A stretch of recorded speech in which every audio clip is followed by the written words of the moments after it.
The deep ocean gets a lot of attention when it comes to terrifying unknowns. But far beneath our feet, under the Earth's crust, hidden behind tight rock passages and vertical tunnels, is a world far more silent, far more isolated, and often far more deadly. Cave diving isn't just dangerous, it's one of the most unforgiving things a human can do. Zero visibility, no direct escape route, and one mistake can mean total isolation with no chance of rescue. In this episode, we're diving into two of the most haunting cave diving tragedies ever recorded. Both involved elite divers, both involved meticulous planning, and both ended with one decision, one moment, and one life that never came back. The first took place in 1994, when a world-famous diver descended into the deepest known water-filled sinkhole on Earth. He never resurfaced. The second happened 11 years later, in one of the coldest, darkest underwater caves in South Africa, a mission to bring a body home that ended in sacrifice. These aren't just accidents, they're stories of discipline, courage, and calm, faced against the crushing weight of the Earth itself. Part 1. The Legend and the Pit, Sheik Exley at Zakoton. Sheik Exley was not a household name to the average person, but to the world of cave diving, he was a giant. A high school math teacher by day, soft-spoken, methodical, but in the diving community, he was a pioneer. The man who literally wrote the book on cave diving survival. The guy who broke record after record, not because he was reckless, but because he planned everything to the edge of perfection. He wasn't a thrill seeker, he was a precision machine. Known for carrying backup plans to his backup plans, Sheik didn't dive for danger, he dove to understand.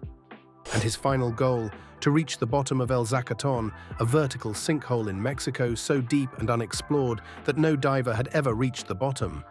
Over 1,080 feet deep, warmer than expected, no current, no walls, just a still blue drop that seemed to fall forever. It was, in every way, the ultimate challenge. For nearly a year, Sheik Exley and fellow diver Jim Bowden prepared. This wasn't going to be a casual descent. Each diver had a separate solo line, a choice made to avoid entanglement. Dozens of decompression tanks were staged at calculated intervals, with each tank labeled and placed at precise depths. They used custom gas blends, helium, nitrogen, oxygen, to offset narcosis, tremors, and oxygen toxicity at extreme depths. They trained, they checked, they rechecked. Every number was right, every tank was where it should be. On paper, it was flawless. On April 6, 1994, the water was calm. The team gathered at a tunnel named El Paso de Tortuga Muerte, the passage of the dead turtle. That was the way into Zakoton's main shaft. Sheik and Jim swam through the tunnel, surfaced in the cenote, did a final check, and dropped into the abyss. Jim Bowden descended fast, following his dive profile to the second. At around 800 feet, he looked to his side and saw a faint glow, Sheik's light. That would be the last time anyone would ever see Sheik Exley alive. At 925 feet, Bowden noticed something troubling. His gas levels were dropping too quickly.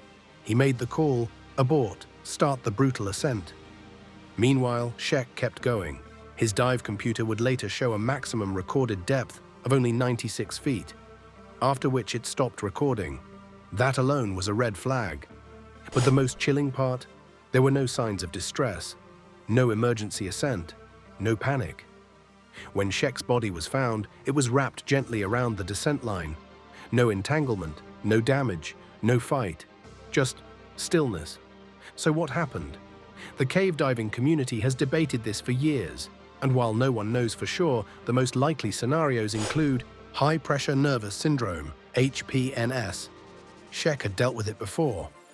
Tremors, double vision, confusion, all of which can hit without warning at depths past 800 feet. Carbon dioxide buildup. It sneaks up silently. If Sheik was exerting more energy than he realized, or breathing inefficiently, CO2 could have accumulated fast, making him dizzy, then unconscious. Gas switch error. There's a chance he switched to a decompression mix meant for shallower water. At nearly 1,000 feet, even one breath of the wrong mix could have triggered oxygen toxicity or a convulsion. And finally, no buoyancy control. Both of his primary tanks were found empty. If he lost gas at depth, He wouldn't have been able to inflate his BCD. Without that, there's no way up. He would have slowly and silently sunk. But there's more. Divers also point out how sheer isolation can complicate everything. At those depths, the darkness isn't just physical, it's psychological. There's no frame of reference, no light cues, nothing to anchor the mind. Disorientation becomes almost inevitable, and the deeper you go, the more unforgiving every breath becomes. At extreme pressure, even muscle movement takes more energy. Even the act of checking your gauges becomes a delicate, calculated process. One small oversight, one breath too fast, one valve not fully checked, and the system begins to unravel. There's also the mental burden of knowing exactly how long the return will take. Sheck knew his decompression schedule inside and out. He understood the exact number of minutes, even hours, he'd need to safely resurface. That knowledge alone can be crushing, and if he realized at any point that the math no longer worked, that his oxygen reserves wouldn't get him back, the options were few, none of them good. Some believe he may have made a final conscious decision not to ascend at all, not in despair, but out of clarity, out of control. Because Sheck Exley wasn't known for chaos, he was known for being calm under pressure, literal pressure. The guideline he followed was intact. His gear was clean. Nothing was thrashed or torn. It was like he simply stopped. He didn't surface because he knew the margin for survival had vanished, and instead of turning that final moment into a struggle, he chose something else: stillness. And that's the part that echoes most, that a man who chased precision with every dive met his final moment with the same discipline he lived by. But here's what makes Sheck's final dive so unforgettable. He didn't panic. There were no signs he even tried to fight his fate. He was found calmly wrapped around the line. Divers who knew him said it fit his personality exactly. He wouldn't waste energy on a lost cause. If the situation became unrecoverable, he'd stabilize and conserve, even in death. His death wasn't about failure. It was about discipline, understanding, and a kind of acceptance that's rare in moments of total isolation. He didn't just face the edge, he stood at it and stayed calm. Part 2. The Recovery Mission. Dave Shaw at Bushman's Hole. 11 years later, another diver took on a different challenge. Not to break a record, not to find a bottom, but to bring someone home. Dave Shaw wasn't a lifelong cave diver. He was a commercial airline pilot who discovered technical diving in his 40s. But he advanced fast, really fast, and gained respect for his precision and mental focus. In October 2004, Dave dived into Bushman's Hole in South Africa, one of the most extreme underwater caves on the planet. At nearly 900 feet deep, it's carved into ancient rock, pitch black and bone-chillingly cold. That's where Dave discovered the body of Dion Dreyer, a 20-year-old diver who had gone missing there 10 years earlier. The body was still floating, perfectly preserved in the freezing oxygen-poor water. And for Dave, this became a new mission. One that wasn't about personal glory, it was about bringing Dion home. On January 8, 2005, Dave returned to Bushman's Hole with a full support team. 8 backup divers, coordinators, a filmmaker. Every possible protocol mapped out.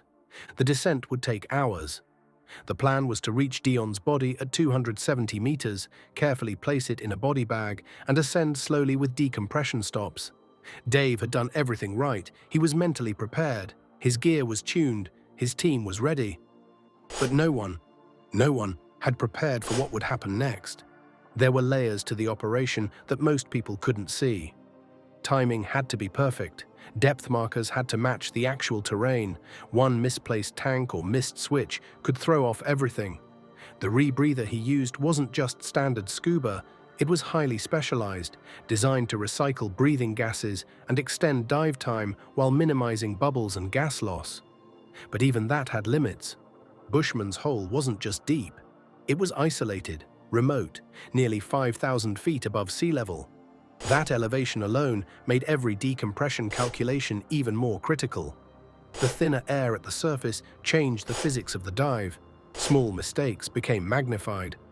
Communication between the surface team and the divers was non-existent once underwater. Every diver was on their own, guided only by the plan they memorized and the instincts they trusted. And for Dave, this wasn't just another mission. It was something personal, something that pulled at him ever since he first saw Dion Dryer's body suspended in that pitch-black chamber months earlier. Bringing him back wasn't just a task, it felt like a responsibility. The operation had been tested in simulations, the gear had been checked and rechecked. Backup plans were in place for nearly every scenario. The pressure at 270 meters isn't just felt. It presses into your chest, your joints, your thoughts. Most humans will never experience that environment. It's not natural. It's a place where equipment falters, minds wander, and seconds stretch. And yet, Dave arrived. He reached Dion's body, just like they'd planned. But what followed was chaos that no plan could have prevented. Dave reached Dion's body, attached a line, placed him into the body bag. But something unexpected happened. Gas had built up inside Dion's dry suit from years of decomposition. When the body shifted, it became unnaturally buoyant. It twisted, arms floated. The harness spun. In seconds, everything tangled. The body, the bag, the lines, and worst of all, parts of Dave's own rebreather loop. At 886 feet, even the sharpest mind starts to dull. Narcosis. CO2 buildup, pressure, task overload. Still, Dave didn't panic. His helmet camera captured the entire event. His breathing stayed steady, his movements calm. He tried to fix the bag, reposition, think. But every move introduced more complications. The body bag snagged on a strap. The harness began rotating again, wrapping one of the lines around Dave's arm. The tangle grew tighter by the second, and time wasn't on his side. Every correction created a new problem. The rebreather's loop, essential for survival, was now entangled. It wasn't a catastrophic failure, yet. But it was enough to slow him down, enough to begin tipping the balance. At that depth, even 5 seconds of delay matters. 5 seconds means more CO2, more hypoxia, more confusion. He tried to loosen a strap. He paused, checked his position. But the visibility was limited. The suit's gas pockets caused the body to roll again. Each motion of Dion's limbs added another layer of unpredictability. Dave had rehearsed this in his mind dozens of times, but there was no way to practice the chaos of a corpse, unexpectedly rising, twisting, and pulling equipment in all directions. And still, no panic. He adjusted the bag again, he checked his rebreather. He tried to free his elbow from the loop, but the cascade had already begun. The CO2 was building. His thoughts were slowing. The weight of pressure and exhaustion combined with microsecond decision-making. It was too much, even for someone as focused as Dave. There was no thrashing, no desperate kicks, just precise movements that became slower and slower, until they stopped. The oxygen ran low, the final realization settled in, and then just silence. His final words, caught on a dive slate and passed hand to hand among the dive team later, were as calm as he was. Dave not coming back. Above him, his friend and support diver Don Shirley was also in trouble. Tangled, affected by pressure, and beginning to experience symptoms of severe decompression sickness. Don survived, but just barely. 10 hours later, both bodies, Dave's and Dion's, floated to the surface, still entangled. The recovery had completed itself. Dave had succeeded. But the price was his own life. Both Dave and Sheck shared something rare. The ability to stay calm where most people would scream. They didn't fight blindly. They understood what they were doing, every inch, every breath. Neither man dove for fame. Sheck wanted the frontier. Dave wanted closure. Both died, not in chaos, but in control. A kind of control that few will ever understand. There's something about these stories that sticks. Maybe it's the silence of it all. No loud explosions, no visible danger. Just still water, crushing pressure, and a single moment where everything changes. Cave diving doesn't leave much room for error. It demands discipline, focus, and complete acceptance of risk. Sheck Exley and Dave Shaw understood that better than anyone. They were methodical, respectful of danger, and when they reached their limit, they faced it. No panic, no thrashing, just presence. If these stories made you pause, breathe slower, or stare into the void a little longer. You're not alone. This is just one part of a larger world of survival, exploration, and the edges of human capability. Subscribe, hit the bell, and stick around, because we're just scratching the surface of what's down there. There are more caves, more stories, and more echoes waiting to be heard.